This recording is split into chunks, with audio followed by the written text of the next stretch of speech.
Transmisio mekanismoak. Alde batetik dugu polea eroalea.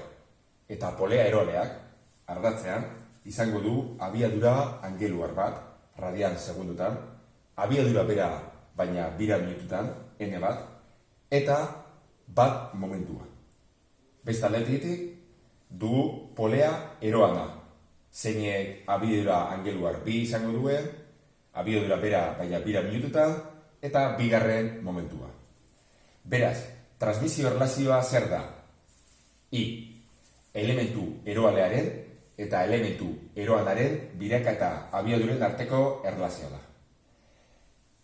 Transmisio mekanismo honetan, mugimendu zirkularra, mugimendu zirkular bilakatzen da. Eta jakin behar ditugun bi formulak hauek dira.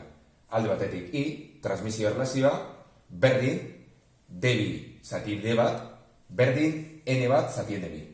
Eta bestea, momentui dagokion formula da. M2 berdin, errendimendua, bider transmisio erlazioa, bider N bat. Engranaje bidezko transmisioa. Kasu honetan ere, poleen antzera, gurpil eroala izango dugu. Eta bere ezaugarriak, N bat, W bat eta M bat izatez gain, Z bat izango da.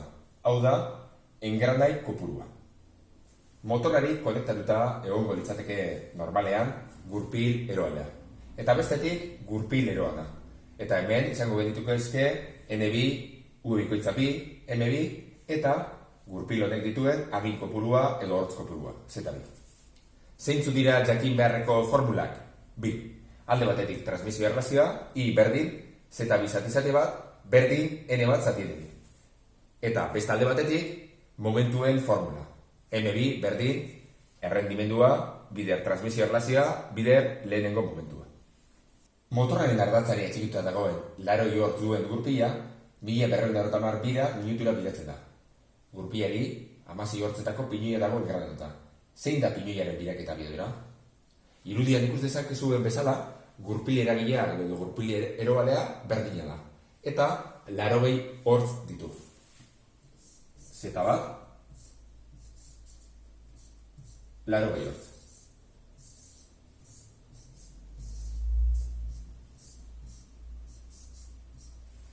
Eta gurpil honen abiadura N bat,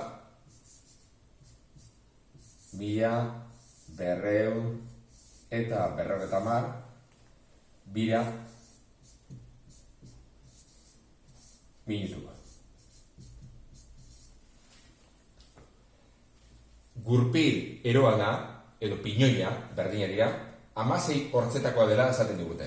Z2 beraz 16 hortz. Orain, formula jartzea eta N2 isolatzea gelditzen zaigu. Formula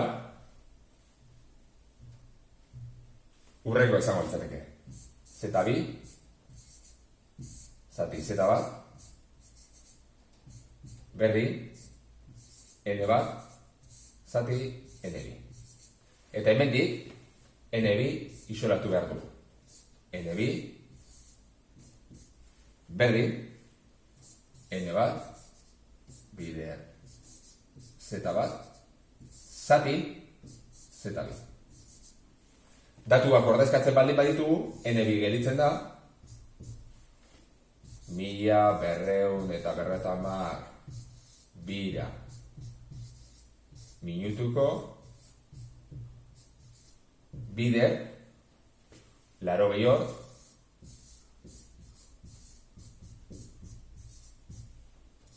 zati 16 hortz. Eta horren emaitza da 6200 eta 250 bira minutuko.